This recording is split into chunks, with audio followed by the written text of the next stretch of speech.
Hello, I'm John Butler from Hypnotherapy Training International, and I've been asked to say a little bit about Dave Elman's use of trance and his induction of trance. He's one of the, of course, giants of hypnotherapy, along with Gil Boyne and Milton Erickson. Dave Elman is often quoted as one of the most influential figures in modern hypnotherapy, because those three individuals, Boyne, Elman, and Erickson, have really been the main developers in the modern era of trance and hypnotic suggestion and hypnotherapy in general, back from say around the 1940s, 1950s. And of course, many modern variants exist of their work, sometimes rather fragmentary and superficial, which is why it's always important to go back to the original creators and their ideas, and then to be able then, with proper study of their original work, to be able to develop it further according to your own needs, and you'll be better able to discriminate between what are good developments out there of their work and those which are flawed, misleading, or downright incompetence. And so, and those incompetent and flawed versions, of course, do not give the long-lasting change to clients that they deserve.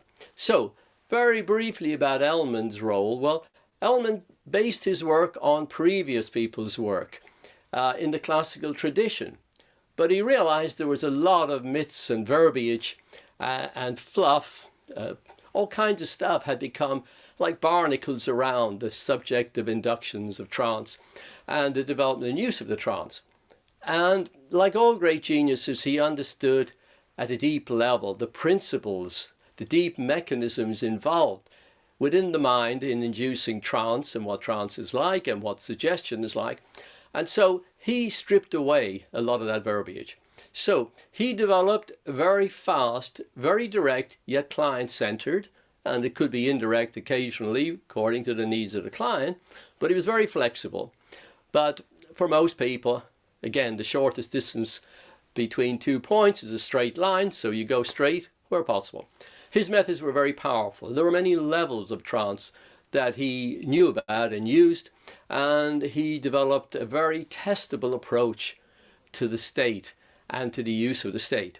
And he needed these very rapid and powerful methods because he was working with medical applications a lot and with severe psychological problems, and he was teaching those to psychiatrists and sometimes dentists for their work. So long-winded inductions were not effective, were not practical.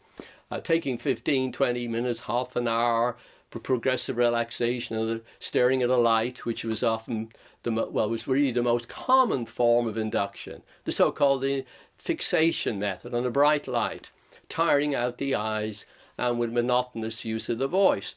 He realized from his work of working with clients and studying the effects of trance on himself, and looking back to some of the original workers in the field, such as Bernheim, who he quoted a lot, he realized none of that was necessary. Now, in common with stage hypnotists, he realized trance could be induced quicker. He took it a level further, and as a young man, he was very gifted, quite a genius in so many ways, very, very creative individual, and not just in hypnotherapy. What Elman did was develop a very, very effective short induction for public demonstrations, including on stage. And so in his very early teens, he was traveling America, billed as the youngest and fastest hypnotist in America. So, as I said, building on the work of others, stripping away the superfluous baggage and ineffective methods, adding new methods, understanding the principles involved, he then showed how it could be used for wonderful benefits in medicine and dentistry, and doctors were very, very enthusiastic about his work. Now, he spoke out against one-shot versions of his work to the psychiatrists who found often dramatic effects would happen in one session, but he was always careful to say that's only part of the therapy. So inducing the trance allows us to tap the deeper levels of the mind, where the roots of the problems really often are, and to be able to use that inner power to change the activities in mind and body so the client improves. And his grasp of analytical hypnotherapy, or hypnoanalysis as he called it back then, took hypnotherapy to another level for psychiatrists and mental health workers over the years. Now, you need to learn the topic in depth. In Hypnotherapy Skills for Life Change, we are using Elman a lot, and further development of it through Gil Boyne and other eminent practitioners. And if you develop a deep understanding of it and can use it effectively on yourself and others, you can have wonderful beneficial effects in helping people with a great variety of goals and different kinds of problems. So that way we avoid fragmentary, superficial, distorted versions of his work.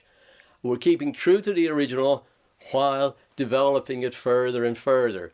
And so your work then will have very beneficial and long-lasting effects on the clients with whom you work and on yourself. So I look forward to seeing you in one of our courses. We have courses coming up online and in person with Hypnotherapy Skills for Life Change being a fundamental, really a deep foundation course for building all the rest of the learning upon. And you can learn more about that from our website, hypnotherapytraininginternational.com. And I look forward to seeing you in the near future. Thank you very much for listening and watching.